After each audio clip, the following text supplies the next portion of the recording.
नमस्ते sir, आपलं नाव? Raju Bhoj. Okay, ठीक आहे. आपला आता डाळिंबीचा जो प्लॉट आहे त्याच्यामध्ये ड्रॉपिंगची समस्या जाणवते. हा, हिटमुळे जाणवते असं. ओके, ठीक आहे. आता पाणी किती वेळ देताय तुम्ही? आम्ही तरी 2-2.5 तास देतोय तिसऱ्या दिवशी. तिसऱ्या दिवशी 2.5 तास? हा.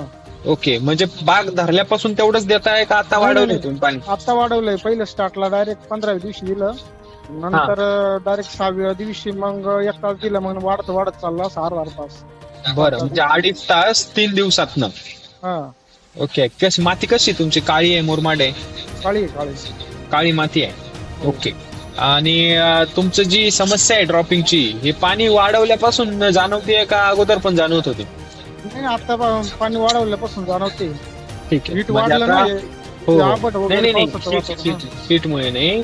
बघा कसं असतं, आपण त्याचा हा जो काळ आहे ना फ्लावरिंगचा, तो सेन्सिटिव्ह काळ असतो, म्हणजे गर्भधारणेचा काळ असतो हा, म्हणजे फुल निघणं. या काळामध्ये जर पाणी कमी जास्त झालं तर त्याला धक्के बसतात, आणि जास्त पाणी म्हणलं की नत्र जास्त वाढतं. मग ते नत्र जास्त झालं की ड्रॉपिंगची समस्या खूप जास्त प्रमाणात होते. आपला जो आताचा प्रॉब्लेम आहे ना, तो जास्त पाण्यामुळे ते ड्रॉपिंग करून राहिलं. सर, पाणी ऐका ना. हा तर आपल्या नत्राचं प्रमाण कमी आहे, कारण यावेळेस केनच काढली नाही, केनच निघाली नाही जास्त. नाही, कारण आपण एसिडी वैदिकचं बेस्ट डोस दिला ना, त्याच्यामध्ये हो, हो. नंतर काहीच नाही आणि सीएन रेशो बॅलन्स होतो. पण हो. आताचं जे पाणी आहे ना सर, त्याचा टीडीएस पण खूप जास्त आहे. बाकीचे सगळे जे खतं वापरताय ते पाण्यामध्येच तर मिसळताय ना. हो. तुम्ही पाणी जरी लॅबला टेस्ट केलं ना, तरी त्याच्यामध्ये नत्र खूप जास्त प्रमाणामध्ये सापडतं. मग ते नत्र, पाणी जास्त वाढलं की नत्र वाढतं.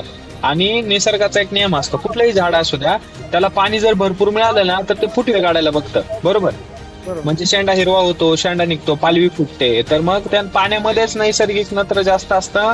मग त्यामुळे काय होतं, मग ही झाड फुलावरती जाण्याऐवजी मग ते पानं आणि फुटवे काढण्यासाठी बघतं, ट्राय करतो. मग त्यामुळे आपण सांगतानाच सांगतो, आणि डाळिंबासाठी तर विशेष, बागांसाठी तुमचा बहार धरल्यापासून ते सेटिंग होईपर्यंत एकसारखं एक वेळचं पाणी पाहिजे. म्हणजे तुम्ही गॅप ठरवलेला आहे ना तुमच्या मातीनुसार, 4 दिवसातून 1 तास द्यायचा आहे, तर सेटिंग होईपर्यंत तेवढंच पाणी द्यायचं. कमी करायचं नाही, जास्तही करायचं नाही.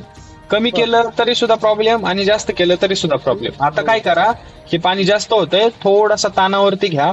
मी तुम्हाला 1-2 ट्रीटमेंट टाकतो, त्या ट्रीटमेंट लागलेच करून घ्या. सॉइल चार्जर कसं सोडताय? ते खताबरोबर 2 लिटर सोडतो आठवड्यातून. आता लगेच आपल्याला सॉइल चार्जर आता ड्रॉपिंग पाणी जास्त झालंय, ड्रॉपिंग झालंय, त्यामुळे आपल्याला सॉइल चार्जर थोडस जास्त द्यावं लागेल.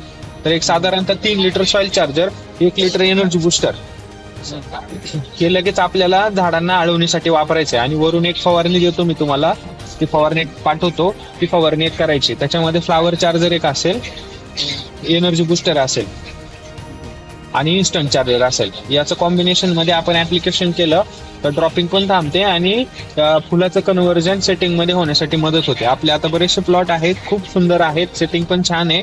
फक्त मग थोडंसं आणि त्यातनं काळी माती आहे ना, आपली काळ्या मातीला पाणी जास्त चालत नाही. त्यामुळे या पद्धतीने करा आणि मला फोटो पाठवा. सरांकडून माझा नंबर घ्या तुमच्यासाठी, तुमच्याकडे, आणि इथून पुढे माझ्या कॉन्टॅक्ट मध्ये राहा. मी तुम्हाला व्यवस्थित मार्गदर्शन करेल पुढे. आणि पुढच्या आठवड्यामध्ये तुमच्याकडे व्हिजिटला पण येऊन जातो. बरं, चालेल. ओके, ठीक आहे, चालेल. थँक्स.